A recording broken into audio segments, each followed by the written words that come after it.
çok kıymetli hocalarım, değerli personelimiz, Filistinli din kardeşlerimize destek, İsrail'e ve Siyonizme lanet için akademisyenlerimizin öncülüğünde yapacağımız yürüyüşe geldiğiniz için Allah hepinizden razı olsun.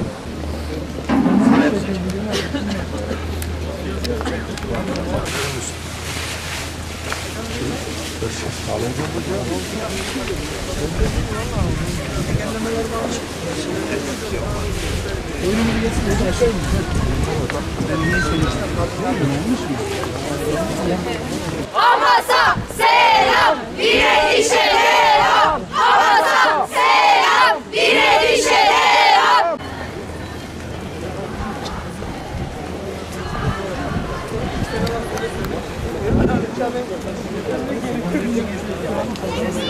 Allahu Ekber. Siyonizme karşı omuz omuza, Siyonizme karşı omuz omuza. Katil İsrail, işbirlikçi Amerika. Katil İsrail, işbirlikçi Amerika. Tekbir! Allahu Ekber! Tekbir! Allahu Ekber! Hamas'a selam, direnişe devam. Dişe diş, kana kan, intikam, intikam. Küreci kapat, İsrail'i köre. Küreci kapat, İsrail'i köre.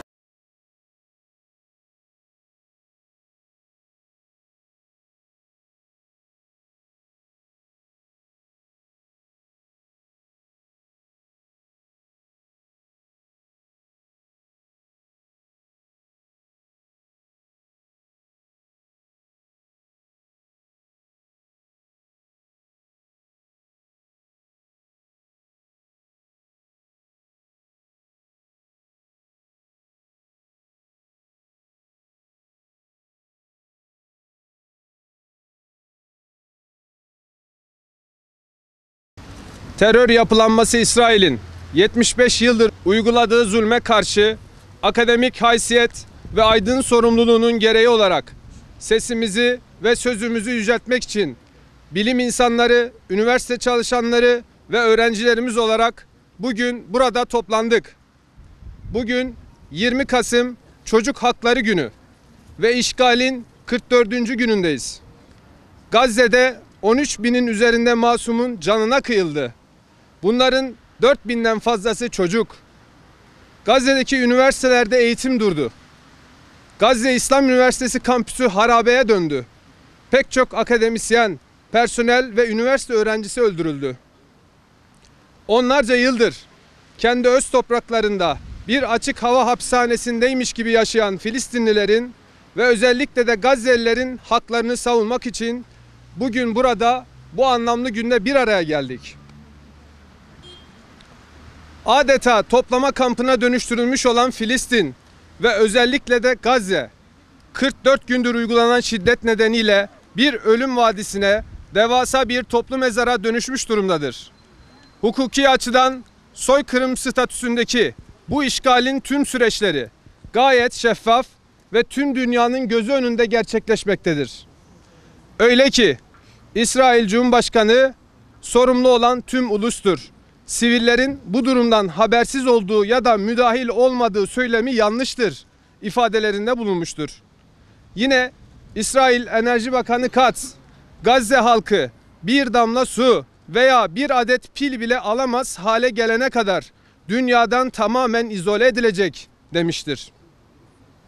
İsrail yetkililerinin yaptıkları açıklamalar soykırımı teşvik etmeyi ima eden bir retoriği yansıtmaktadır.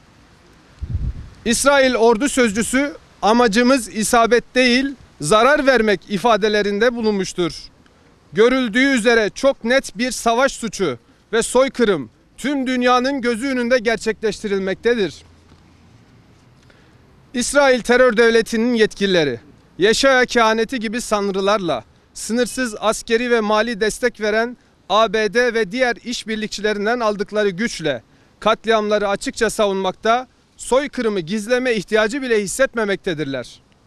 Milletler arası barış ve güvenliği muhafaza etmek amacıyla kurulan Birleşmiş Milletler, İsrail'e karşı alınan kararların hiçbirini uygulatamamıştır. Yeni ve adil bir dünya, tarihin hiçbir döneminde bugünkü kadar ihtiyaca dönüşmemiştir. Değerli basın mensupları, gelinen noktada işgalci, soykırımcı, apartheid İsrail rejimi ve destekçisi ülkelerin 7 Ekim'i tarihin başlangıcı olarak lanse etme çabası dünyanın vicdanlı insanları tarafından haklı olarak reddedilmiştir. Dünyanın tüm meydanları yasaklamalara rağmen özgür Filistin nidaları ile dolmuştur. Akademisyenler, üniversite çalışanları ve öğrenciler olarak bizler Filistin'e özgürlük diye haykıran tüm dünya halklarını buradan selamlıyoruz. Çağrımız İsrail'in durdurulması yönündedir. İsrail'in hukuk kurallarına uymasını beklemenin anlamsız olduğunu, suçlu olarak görülen bir devlete karar verme gücü tanıyan mevcut küresel düzenin zulüm düzeni olduğunu vurguluyoruz. Bu düzen İsrail'in topraklarını genişletmesine hizmet etmektedir.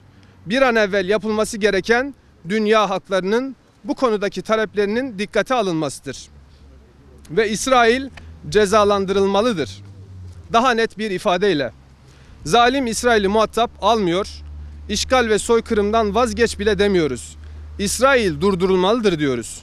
Öyle ki İsrail ancak müeyyideden anlayacaktır.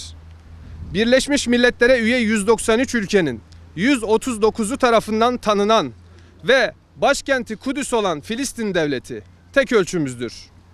İsrail, devlet vasfına haiz olmayan bir örgüt olarak 1967 değil, 1947 yılı öncesi Filistin sınırlarının dışına itilmelidir. Aksi takdirde soykırımı inancı gereği yapan bu insanların durdurulması mümkün görünmemektedir.